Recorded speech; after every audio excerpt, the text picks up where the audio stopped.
kind of the crossroads of the desert here, so traffic comes in from all over and goes through. Welcome to Gila Bend off Interstate 8. Back in the heyday of road trips, it was perhaps better known as the Fan Belt capital of Arizona. I guess by the time folks made it here after driving through the desert, their fan belts were so worn out, they'd have to stop and buy a new one. The whole area was a transportation route that helped develop the Great Southwest. It was the place to come to, go through. Of course, you would have had the traffic from Phoenix going to California, travelers going to Mexico, which they still do today. And today on Arizona Highways Television, we're taking a good old-fashioned road trip, hopping on the I-8 and heading west, making a few stops along the way. So, Nino and Tanella, I hear this is the place to come in Gila Bend. We'll pull into a desert oasis and get a taste of Dateland. Oh, it's like a real thick milkshake made with dates. And if you're feeling a little road weary, this Arizona sunset will ease you into cruise control. Leg one of our road trip is just getting revved up.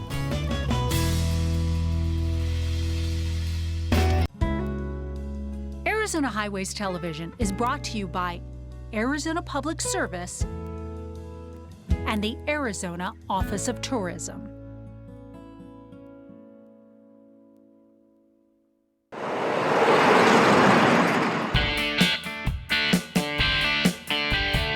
Hi everyone, I'm Robin Sewell, and welcome to Arizona Highways Television, and welcome to Gila Bend. Here, you can gas up the old-fashioned way, or charge up at the last Tesla supercharger station until you reach Yuma. Highway 85 and Interstate 8 converge right around here, but Gila Bend, come on over, is way back there. When Interstate 8 came around, people no longer had to go through Gila Bend to get to where they were going, and that took a toll on the town. The big interstate came in, and some of the traffic just bypassed the small town.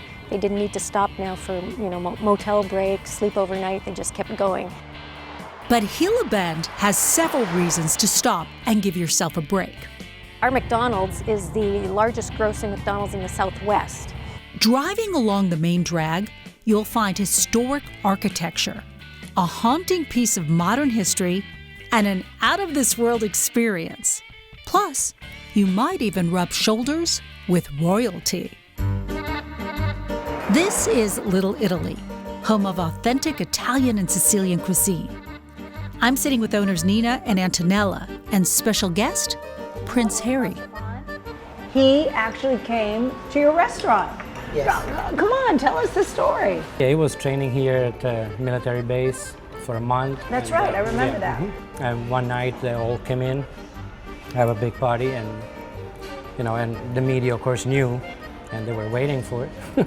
Right. So I mean, it got crazy for a while here, for about a week or so.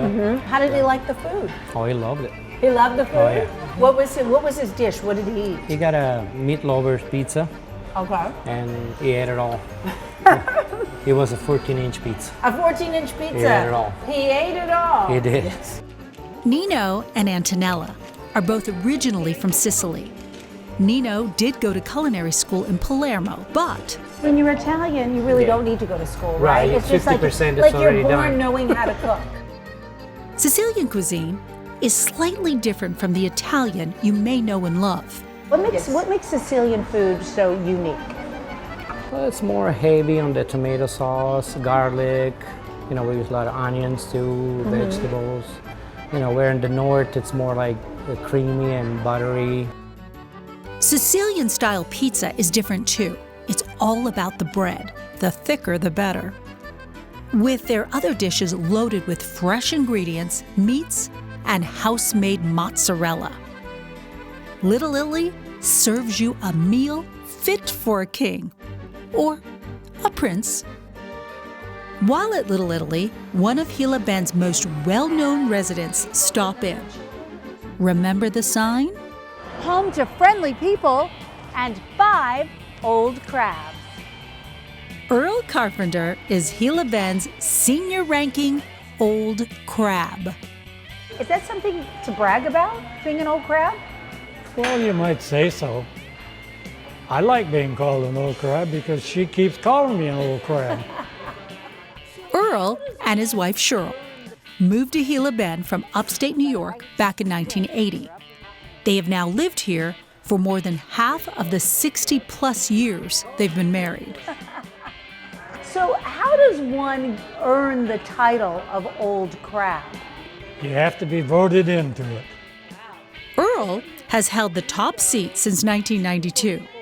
You could call him a career crab with no term limits. But there are strict campaign finance rules. For every vote, you pay $1, whoever you're selling the tickets to, and all that money goes to the Rotary Club here in Gila Bend. They in turn take that money and give it to seniors that are graduating from the Gila Bend High School as a scholarship. People must have given a lot of money for you to be the old crab. They did. I was the highest paid crab in Gila Wow. Bend. While some may consider Gila Bend to be on the outer limits, one hotel here is out of this world. I thought I was in a Star Trek movie or something like that. It was pretty awesome. Former Mayor Duke Fox is the man behind the Space Age Lodge. As soon as we saw this place, we thought, that's it. It looks like a good place to eat. From the rooms to the diner to the souvenirs, you're sure to get lost in space. Stout's Hotel is one of the few historic landmarks still standing here on Pima Street. She's still proud, if a little weary. To see it now, it's disappointing, but I mean, it was amazing back in its day. And just the people that would stay, it was always full and busy. Celebrities like John Wayne spent the night here on their way to Old Tucson Studios. Stout's shut its doors in the mid-1980s after the railroad pulled out, leaving a once bustling hotel in permanent vacancy. It used to be like an ice cream soda fountain right here, and then they turned it into like a gift shop. Bunny Stout Turner is the great-granddaughter of Albert Stout. I used to run the halls, which I'd get in trouble for. Stout contracted prolific Southwest architect Henry Troust to build the hotel. Hardly a single major city in the Southwest was untouched by his work, including Tucson, Phoenix, and Flagstaff. When it opened in 1927, Stout's was considered the most modern hotel in the desert. Wow, it had everything. Drugstore, barbershop, post office, ice cream parlor, all in one. It even had steam heat and central air conditioning. I don't know if any of you have ever seen this, but I have not. But I've heard that back in the 1920s, a lot of homes here in the Southwest had shells, or in this case, abalone shells, built into the adobe. And back in the day, it was called the jewel of the desert, and that's because of all these shells that give it kind of a glimmery, shiny look to it. The sun still makes Stout's shine today, a small reminder of Gila Bend's glamorous past. Across the street is another piece of the past, but with a very different history. We wanted to symbolize that we're part of this, what they went through. Right. The town opened 9/11 Memorial Park, Memorial Day 2013.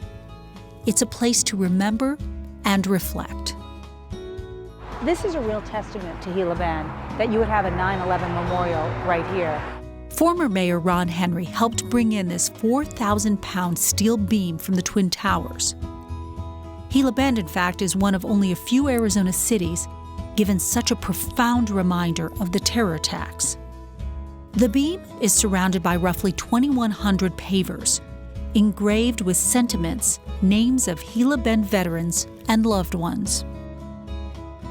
It's nice, though, that you have memorials like this throughout the country. Oh, yeah.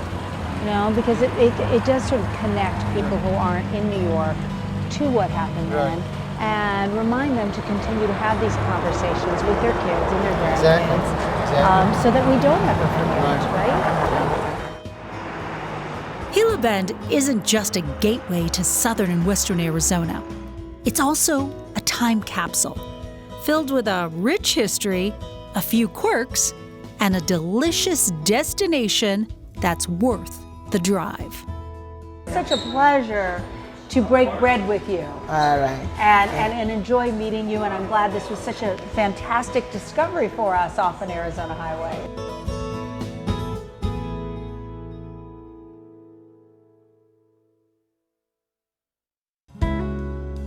Arizona Highways Television is brought to you by Arizona Public Service and the Arizona Office of Tourism.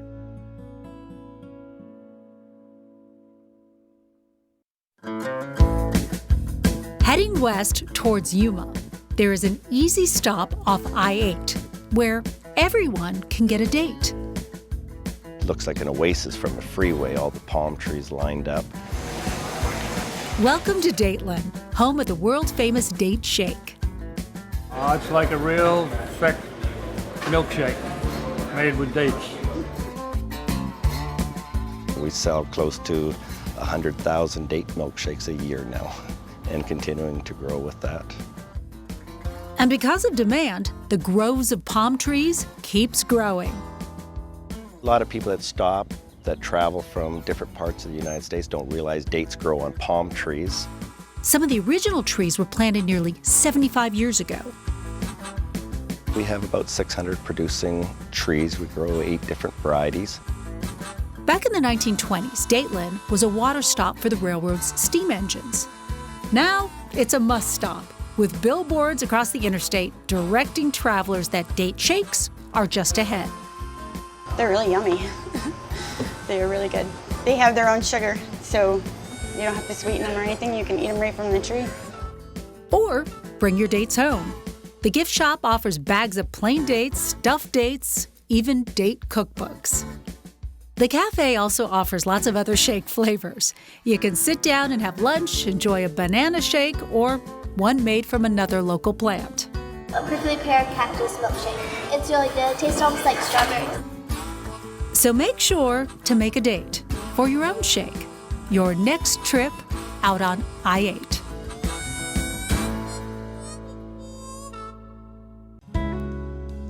Arizona Highways Television is brought to you by Arizona Public Service and the Arizona Office of Tourism.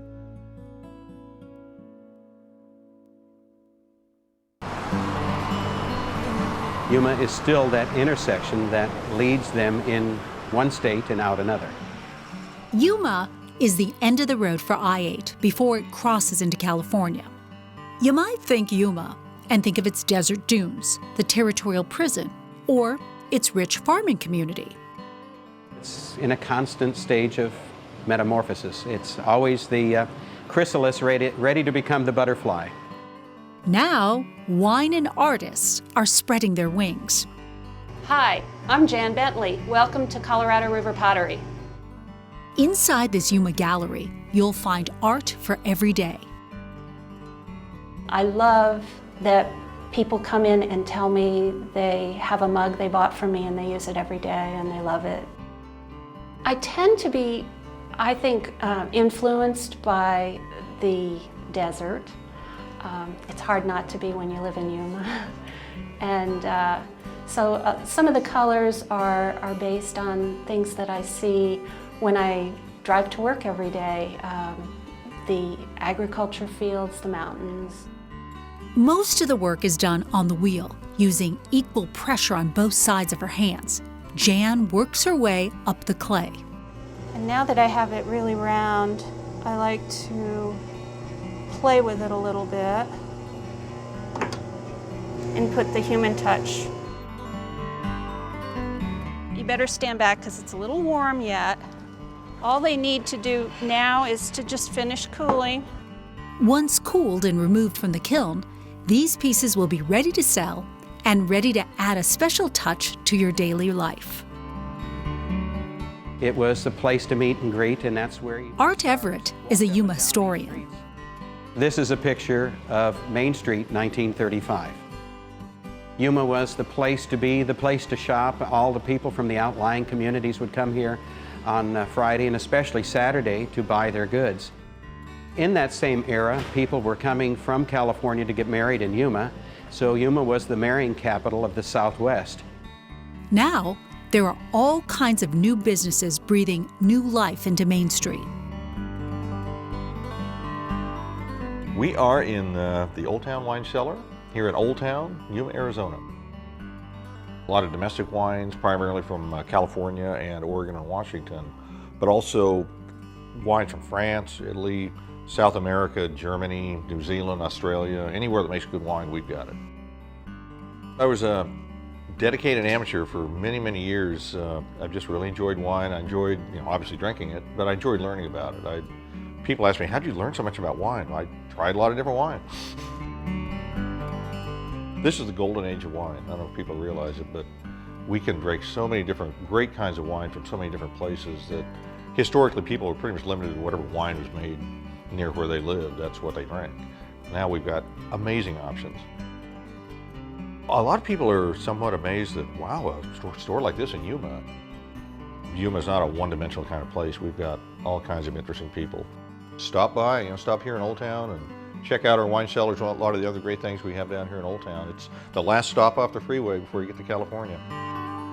There are also a few nods to Yuma's past, like a tour by steamboat. What you're going to see on this is some pretty country up in here. We're presently on Ferguson Lake, Lake Ferguson, and it's the second and largest backwater lake along the river. And there's literally hundreds of backwater lakes along the river down in this area.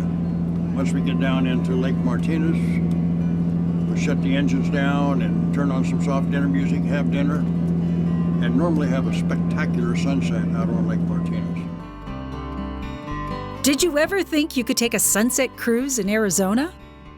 Come on down and take a look at Yuma and you'll be surprised at what you see. It's hard to top an Arizona sunset, especially when it's over water. Now, one site you don't want to miss is the Yuma Territorial Prison. It opened in 1876 on the Twin Hill across from the fort and remained in operation until 1909. It is now the main attraction at Arizona's most visited state historic park. Arizona Highways Television is brought to you by Arizona Public Service and the Arizona Office of Tourism.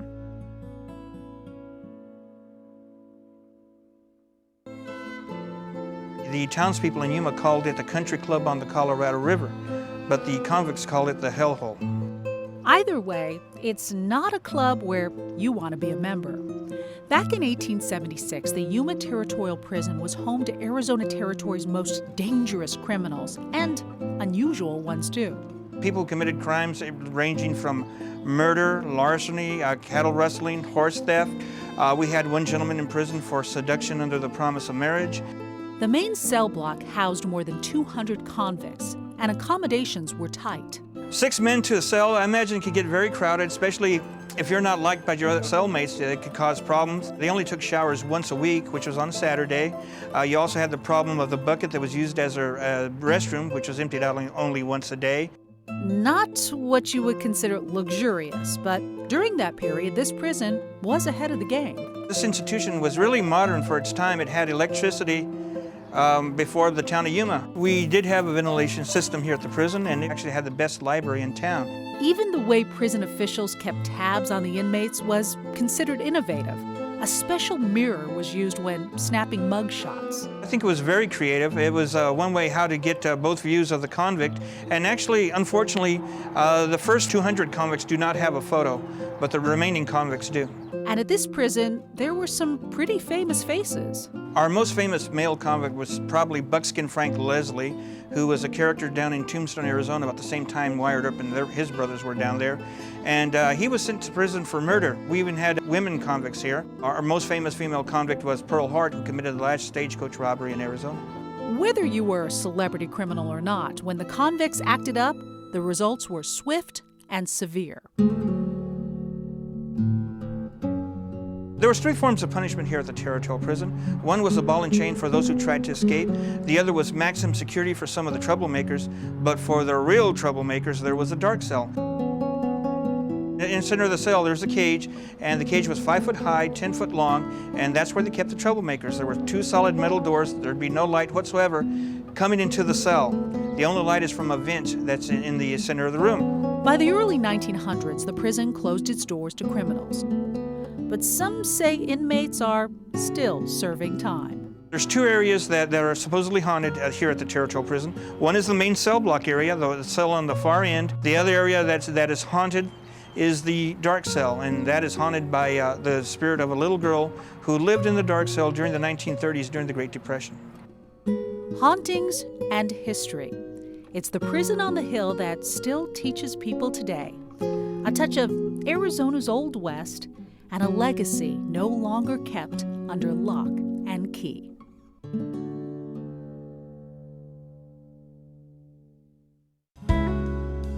Arizona Highways Television is brought to you by Arizona Public Service and the Arizona Office of Tourism.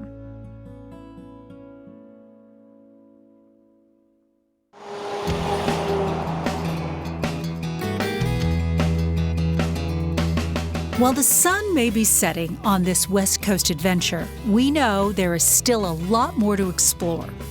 So just remember, it's not all about getting from point A to point B. It's the journey along the way.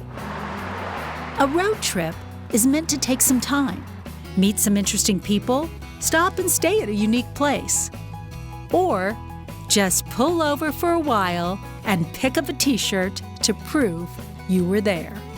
So don't just drive through Gila Bend.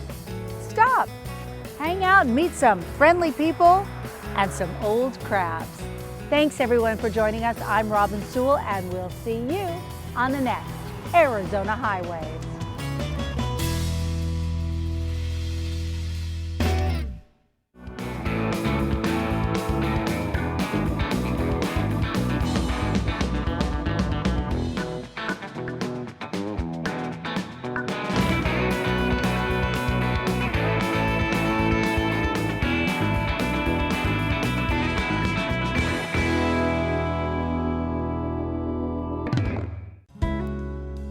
Arizona Highways Television is brought to you by Arizona Public Service and the Arizona Office of Tourism.